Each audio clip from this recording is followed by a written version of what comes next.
that minute, Abure might have his nuances and shenanigans, because if you remember, there were a lot of accusations against Abure of selling tickets to the highest bidder. Even Olumide Akpata in the Edo State election at some point accused Abure of trying to, swat or scuttle his efforts. Olumide practically said that the enemy within was worse than the enemy outside. So in all of this, Abure might have its problems, but as a party flag bearer, who also, except he doesn't want to use the party again, because now I don't even know whether Peter Obi is in Labour or is in SDP or is in PDP. One would have expected that he would be able to, bring everybody together, sit at the round table, and then, table all their grievances and,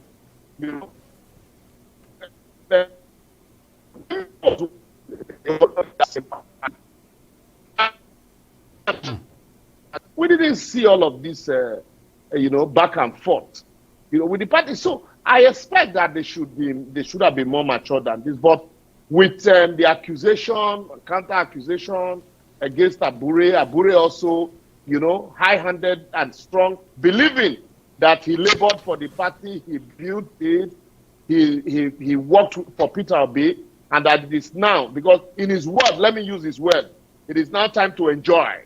Because he likes using that word. I will send you to Abuja to go and be enjoying, make your money. So that it is now time to enjoy, that he feels that they want to push him aside. So certainly he will fight back. And so if now we have not even seen the gain of the 2023 general election, the ruling party is already talking about 2027. One would have expected that for a candidate who was not the president, who had opposition from even within his party, to be able to win the election. Now that he's a president, you will need to work twice as hard as you worked earlier on to be able to defeat him. But having all of this kind of division within your party, when others are already consolidated, governors are decamping into APC, and then these are the same people you hope to, go into an election with. I do not think that if they continue like this, they will go into, they will even be able to fit candidates for election, because we're not even sure they're going to run on that platform anyway. It is because the local government election conducted by Lesotho, all his supporters for that local government election, he moved them to a different political party. So already the party is factionalized. I mean, the only governor that they have, that's Alex Oti. They are suspending him indefinitely, no matter what. Should that have happened? Well, there's a yes, there's a no. Okay, maybe let me start with the no. The no, it may seem to be. I mean, to me, it seems to be a foolhardy action, because you have made gains, and you have just one out of 18 parties. I mean, that other ones, the SDP, they don't have any governor. It's only APC, PDP, and then Labour, and then NPP in Kano. So for me, it seems a foolhardy action to so do. But that's the no. The yes there is that the action may seem to be, as I said, foolhardy, but I think is geared towards reenacting or letting them know that party supremacy is above all. Because you are a governor, you are a minister, you can't be bigger than the party. Maybe that's the message you want to send to them. No matter how highly placed you are still subject to the supremacy of that party. So if you are a governor, as Governor Oti is in Abia State, and then they find you to be, whatever you are doing, to be culpable, or to be maybe some other things that are improper to the general welfare and general health of the party, well, the party has to come straight with the stick, to wave the big stick. So I think that's the message that the Abure-led faction is trying to send to everybody. Look, the party supremacy is what is paramount. Whether you have won election, doesn't matter. If you are not, you don't subject yourself to the whims in quote whims and caprices of the party, then again we have to weed you out. It's either you shape up or you ship out. So that's why I say it's a yes and no. I hope I'll be able to answer the yes and the no. Yes, I get your point. We're out of time now, but let me ask you this, Libros, very quickly, Libros. Just hold on. Let me ask you this very quickly, Libros. Do you think this crisis will be resolved the moment INEC recognizes one faction over the other? I doubt. I very much doubt. But before I quickly answer that your question, I agree with Charles. The question you will ask yourself, if Abure does not see the governor and the lawmakers as members of his party, suspending them is almost like seeing people who are not, members of your party, just waiting them up. Because if he believes that he's the alpha and omega of the party, and these people are not kowtowing to his whims and caprices, suspending them already means they were out. So it was just like taking a decision that has been a done deal. But I do not see this crisis being resolved because even if INEC recognizes one faction against the other, they are still going to go to court. But that is why, before INEC can even recognize any faction, there must be an attempt at calling for a NEC meeting or a congress of the party. And so, how do you call a congress of a party when it is obvious that almost all the state executive members are in one side, apart from a few? And that is why you still have, the National Working Committee of the party, the executive in one area, supporting Abure, and some persons also on one side as caretaker committee. So they are not saying that they are the executive, but they are caretakers. So it will be difficult for them to even call a congress of the party and elect, officials that INEC will recognize. So that's why I said I do not even see them having candidates in the election if they do not sit down to either agree to agree and agree to disagree. Charles, what do you think? Well, I also think, but I think Labour, thankfully all of us will use the computer. There's a time you use computer, what they call the thing is hanging. I mean, it's lagging. So there are two options are left for you: is to allow you to finish lagging and then to come back, or you reboot. So I think Labour needs to reboot because the way it is now, the system is hanging. They need to reboot so that they can breathe fresh. We can give it fresh breath. Because the way it is now, Labour cannot, with the way they can't go to 2027 election because it's factionalized.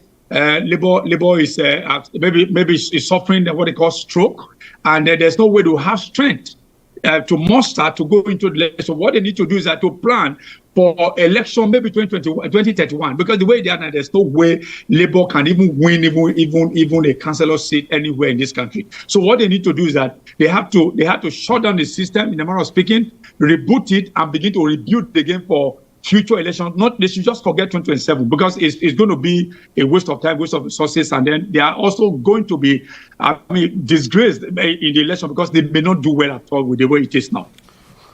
Well, it's a pity. What a way to waste the enormous goodwill they got from 2023 election. It's a huge pity. It's a huge pity. Gentlemen, I want to thank you very much for coming on the program. I appreciate it. Libros Oshoma, thanks a lot for your time. Charles Ideho, thanks a lot.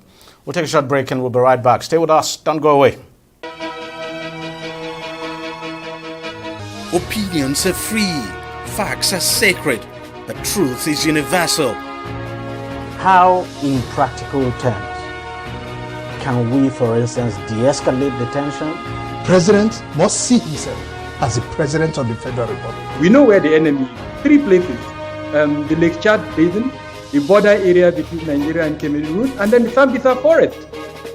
On TV360, we give you a complete dose of everything. Opinion, facts, and undiluted truth. I hardly believe what politicians say in this part of the world. A new Nigeria is possible, a future is possible. We delve into the issues, dissect it so that you can understand it, and use it to take action. I don't think there's any need for any governor to look for grant for ranching. TV360, dissecting the issues. Welcome back. Now, Nigeria is set to begin exporting locally manufactured military equipment before the end of 2025, marking a major step towards forward, I should say, in the country's push for self-reliance. The nation's Defense Minister, Mohammed Abubakar, made the announcement during the 2025 ministerial press briefing in Abuja, where he revealed that the Defense Industries Corporation of Nigeria is partnering with the Ajaokuta Steel Company to boost local arms production. The minister added that by December 20th now, the firms are expected to be in full production, paving the way for Nigeria's first ever military exports. According to the minister, the move is expected to enhance Nigeria's national security capabilities while generating foreign exchange through arms exports. Take a listen to some of what he said. The President and Commander-in-Chief have signed the DICOM bill, which I believe you are all conversant with. As of today, 53 companies have an MOU with us. Most of them are at different stages of construction in their factories. I think about 10 of them have started production, including some light drones, MRAPs, PCs, and many other equipments, helmets, safety vests, and others. So 10 have started producing. Now, the minister also addressed a wide range of national security issues, including the use of drones by terrorist groups, progress in ongoing counterinsurgency efforts, and intelligence on emerging extremist factions. Responding to concerns about reports that terrorists are deploying sophisticated weapons, Abubakar dismissed claims that insurgents possess more advanced technology firearms now than the Nigerian armed forces. Well, joining me to discuss this further is a former director at the Department of State Services, Mike Ejiofor, who joins us from Abuja. Thank you very much for coming on the show. How good a news is this that we plan to start exporting arms to other countries? Well, I don't know whether it's good or bad news because we have a lot of security challenges. We're contending with sophisticated arms from bandits and terrorists with kidnappers. We've not been able to check our local challenges. Then we'll start talking of exportation of arms. I expected that the minister will now say that we'll give more arms or sell more arms instead of importing. Sell more arms to our security agencies like the police, the army. We'll export for what? We will have a lot of problems on ground. It doesn't make sense to me. Now, something else the minister said, especially, he said something that actually caught my attention and quite worrying, confirming that terrorists now use drones, armed drones, to carry out operations in this country. How worrying is that? Well, it's worrying, but if you look at the classes of drones, over commercial drones, you have the ones they use for all these cameras and to cover events, and there are classes of drones. But maybe the one is talking of unarmed vehicles. I don't think they have access to that. They could use this thing to carry out surveillance in the area they want to operate to know whether the military is there. But I don't think that's a major problem for us. We have our own capabilities in terms of drones, and we can go ahead and put them to effective use. The minister also in his brief did mention the issue of having a lot of drones and all that. I think a question was raised whether he has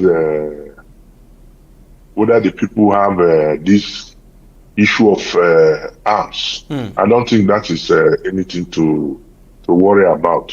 The only difference is that these people, they put their own without regards, but our security forces also use their own with standard operational procedures, while the bandits just use their own. I think that's the difference. It's not that they're better equipped than ourselves. Do we have a situation at the moment where our military lack, say, enough arms now to prosecute the various security operations they are carrying out at the moment? It's not that we are lacking arms. It's not that we are lacking sufficient arms, but it can never be enough. It will not. You will not compare this with that we are importing arms. I don't think we have sufficient arms in terms of what we are to use. So that's why I'm against extortation. We need to get self-sufficient first. It's like a proverb in my place: you don't carry an elephant on your head and be using leg to dig cricket. We have a lot of security challenges. Our police, the civil defense, you can see the type of arms they use. So we should get them properly equipped and deploy them into all these areas of problem before we start. What are we talking of exportation of arms when we don't have sufficient arms in our hands? I get your point. Finally, let me ask you, I mean, there are concerns over some new terrorist groups that are springing up. We've had Lakrawa, there's this other one that sprang up not quite long ago. How concerning is this?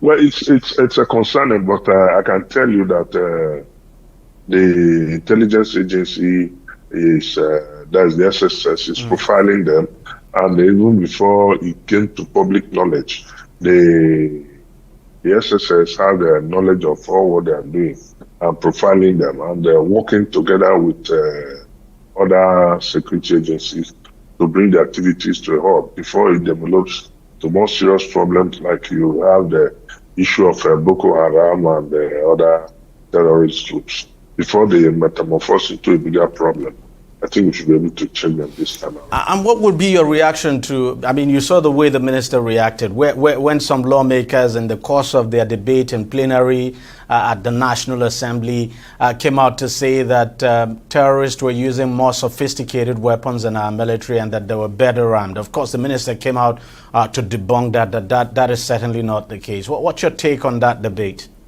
Why it appears that they are more sophisticated, there's no way they can be more sophisticated in terms of arms than our security forces, who have an area view power over them.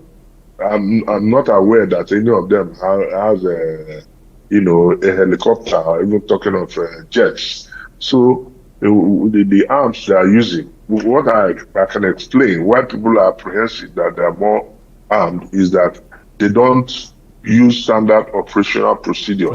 Unlike our military forces, they use standard operational, they have rules of engagement, but these people don't have. How do you explain that you just come to a community, open fire, kill the people, burn their houses? The military cannot do that. And if they do that, you see the international community talking of abuse of human rights. But now that they are the people burning houses, killing people, nobody's talking of human rights abuses. So that's the difference. I don't think they're better equipped or better armed than our security people. And really would have been surprising that, a terrorist group would be more powerful in terms of equipment now than the army or the military of an entire country. But thank you very much, Mr. Ejiofor, for coming on the program and sharing your thoughts with us. Thanks a lot. Thank you for having me. Thank you. All right, we'll take a short break and we'll be right back. Stay with us. Don't go away. Opinions are free, facts are sacred, but truth is universal. How, in practical terms, can we, for instance, de-escalate the tension? President must see himself as the President of the Federal Republic. We know where the enemy is. 3 places. The Lake Chad Basin, the border area between Nigeria and Cameroon route, and then the Sambisa Forest. On TV360, we give you a complete dose of everything. Opinion, facts, and undiluted truth. I hardly believe what politicians say in this part of the world. A new Nigeria is possible, a future is possible. We delve into the issues, dissect it so that you can understand it, use it to take action. I don't think there's any need for any governor to look for grant for ranching. TV360, dissecting the issues. Welcome back. Now, President Bola Tinubu has issued a ban on the importation of foreign goods by ministries, departments, and agencies on goods or services available in the country without a waiver from the Bureau of Public Procurement. The new policy, dubbed the Renewed Hope Nigeria First policy, aims at strengthening the domestic economy, promoting local content, and reducing Nigeria's dependence on imports. Minister of Information and National Orientation, Mohammed Idris, who revealed this at the last Federal Executive Council meeting, says the policy targeted at prioritizing the use of local goods and services will create more jobs and help boost the economy if properly implemented by all tiers of government. Take a listen to him. Proposal by President Bola Ahmed Tinubu on what he calls the Renewed Hope Nigeria First policy, meaning that Nigeria is going to be at the center going forward of all business activities relating to this country. If there are any businesses to be done by anybody, the priority will be Nigerian first. If you have any local content, there is no reason for you to go outside this country to import.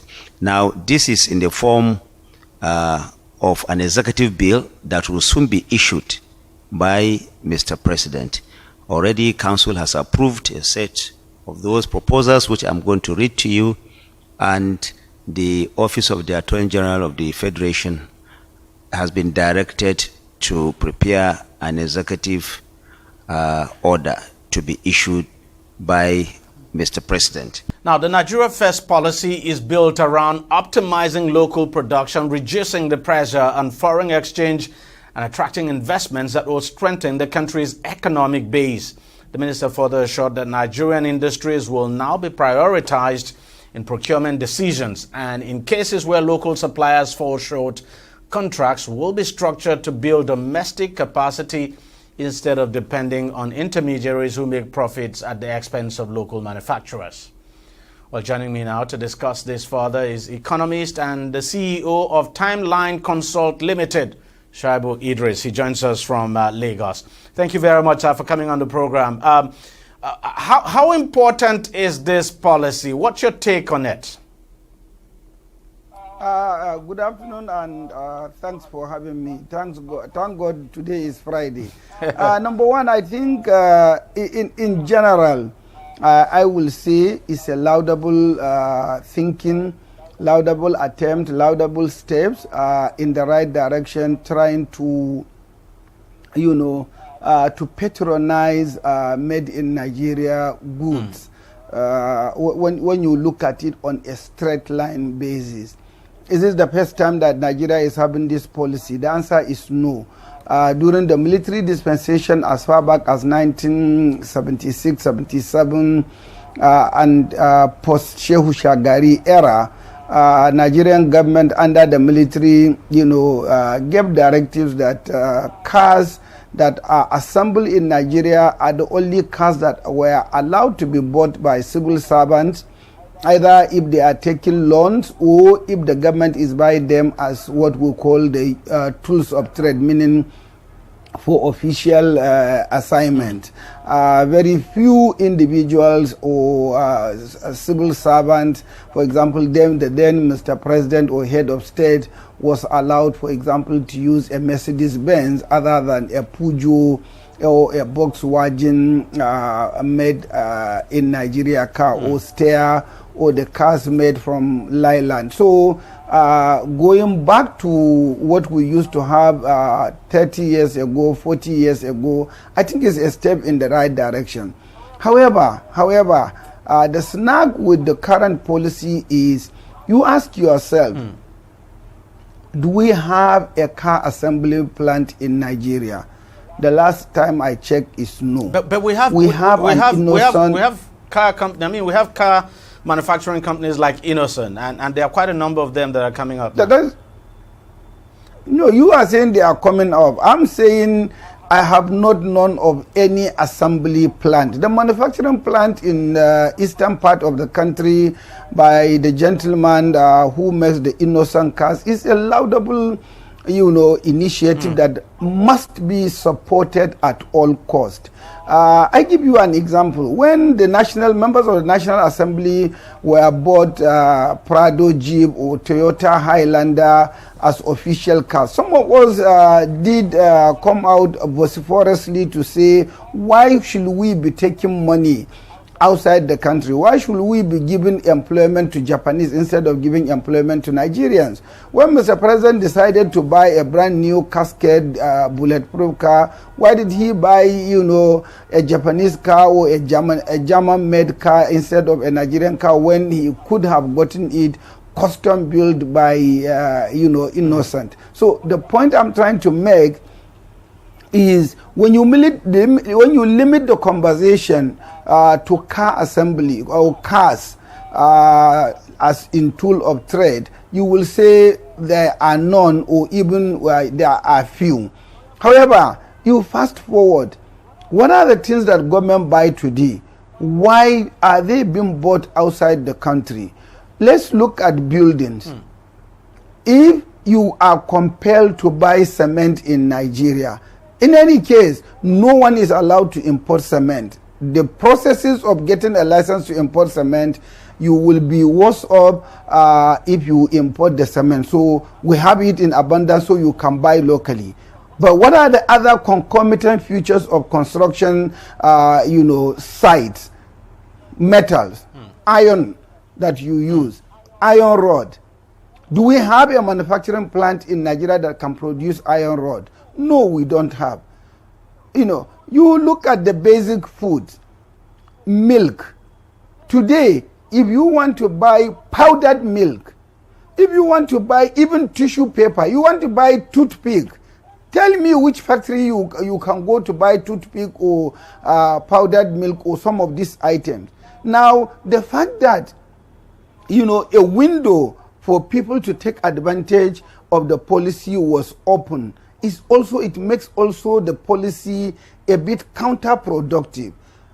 Instead of saying one needs to get a waiver from the Bureau of Public Procurement, let's not forget, this is for government agencies, ministries and departments. I agree, but who is the largest buyer? Who is the largest buyer of these items? It's government. We will have 350-something members of the House of Representatives, another 109 members of the Senate, totaling 500 or thereabout, or 400 and something. That is 400 cars. Which organization? Is it MTN, Aradel, Shell, or Dangote that can buy 400 brand new Jeeps? Hell no, they won't be able to buy. It's not that they don't have the money, but they don't have the need. And if they have the need, they are efficiently run, managed organizations, so they wouldn't do that. So the point we are making is, of course, the policy was made to guide government. Even the government, not all governments. Yes, I was going to ask you that does this apply to state governments? Because, look, this is obviously for federal government agencies. Of course, no. It's not applicable to state or local government. So don't you think state governments too should probably key into this and make their own pronouncements along this line? Well, unfortunately, the hands of Mr. President Asiwaju Bola Ahmed Tinubu, the Jagaba, is tied, or they are tied, because he can only cajole and appeal to state governors to key into this policy. Because we are running this democracy, federalism, or the kind of state being independent of the center, when notwithstanding the fact that it is the center that feed the state and give them monies, but I give you money, but I don't have the right to take money. This amorphous kind of arrangement that we have is an issue. So Bola Ahmed Tinubu may have a valid and good policy, but the implementation can only be limited to the federal government agencies, ministries, and departments, as the case may be. But let me ask you this: what impact do you expect this to have for local industries? I'm talking about local industries in the country. Well, like I did say, in the short run, I don't see much of impact other than propaganda and noise, because most companies are closed down. The last count, in the last 18 months, not less than 5,000 companies, small, medium, and large enterprises have closed down. So who is producing, and what are they producing? Are we looking at producers of sugar?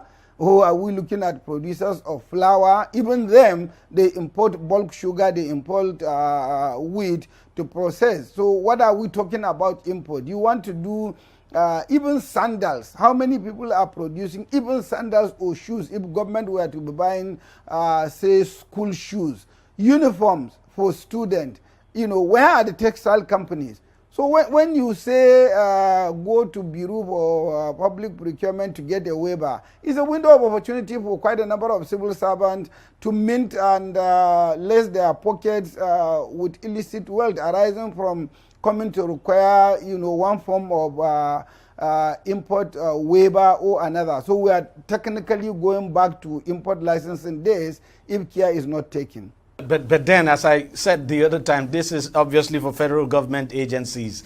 I mean, it doesn't stop private citizens, for instance, from importing anyway, does it? Yeah, it doesn't. What we are saying is, look, you need to dimension the Nigerian economy. Who is the largest employer of labor in Nigeria today? It's the government. Who is the largest spender? It's the government. So yes, the policy is targeting our government. So when I do a policy that is targeting 60-70% of the economic, players, then I may as well make it for 100. So the 5-10% that are fringe players, they may buy as they wish. I don't have to oblige that, but I'm patriotic. I'm nationalistic. Quite a number of times you see me dressed in fabrics made in Nigeria because that is what I choose. This is by choice. And that is my patriotism, my way of showing that, yes, I believe in Nigeria and I'm a Nigerian and I so want to be a Nigerian that will see the country do better at any point in time. So going forward with this policy, over the next year or two, we should expect that, all government procurements, especially that has to do with, especially cars, for instance, we shouldn't be seeing, new cars being bought by the government now, to be foreign cars. I mean, but then another question I have to ask you. If this policy was to be implemented very faithfully, it's a good policy, there's no doubt, just as you have said, would our local manufacturers be able to meet the demand that might spring up from this? Well, let's dimension it this way. It's an excellent policy, and it's a policy that can be an attraction, a basis to attract investors to come into the country and set up factories and industries to meet this demand. It's also a good policy that could incentivize Nigerians that have resources to set up factories, because then they know that there is a ready market. No one will produce any item when and where there are no buyers. So it's a good policy that could spur this, but the government should go a step further by making sure that this policy is implemented to the latter, and not just that, but other incentives that manufacturers, industrialists, investors will be requiring so that they can come into Nigeria and set up factories so that our children can get employment and poverty can be reduced, insecurity will then be significantly reduced or even disappear. You know, the chain of reaction and the interwoven relationship of the factors or the variables. So Shaibu Idris, thank you very much for coming on the program, and thanks a lot for your insights. Thank you for having me. Thank you very much, sir. We'll take a short break and we'll be right back. Stay with us, don't go away. Opinions are free, facts are sacred, but truth is universal. How, in practical terms, can we, for instance, de-escalate the tension? President must see himself as the President of the Federal Republic. We know where the enemy is. 3 places. The Lake Chad Basin, the border area between Nigeria and Cameroon, and then the Sambisa Forest. On TV360, We give you a complete dose of everything: opinion, facts, and undiluted truth. I hardly believe what politicians have said in this part of the world. A new Nigeria is possible, a future is possible. We delve into the issues, dissect it so that you can understand it, use it to take action. I don't think there's any need for any governor to look for grant for ranching. TV360, dissecting the issues. All right, welcome back. Let's continue the conversation now on the Nigerian First policy. I'm now being joined on the program by a former chairperson, that's chairman now, of Manufacturers Association of Nigeria, Papa Branch, Frank Onyebu, who is also a National Council member of MAN, as well as a director in manufacturing companies here in Lagos. Thank you very much for coming on the program. As a manufacturer, give me your take on this Nigeria First policy that the president just unveiled. I must say I'm upbeat. As a matter of fact, most manufacturers are upbeat at this initiative. Well, I must say it's a very good initiative of government, and it's long overdue. It's one of the best news we've had in a long time, and we've actually been clamoring for it. This should not only encourage government agencies, but also the ordinary Nigerian, because if you see that the government is using made in Nigerian products, if you see that the government is patronizing made in Nigerian products, then the ordinary man would want to emulate that. But when the government is importing everything foreign to the neglect of local manufacturers, of course, the ordinary Nigerians will do the same. So we are happy, we are upbeat, as a matter of fact. You can see what I'm wearing now is a Nigerian-made product, and we have a lot of clothes out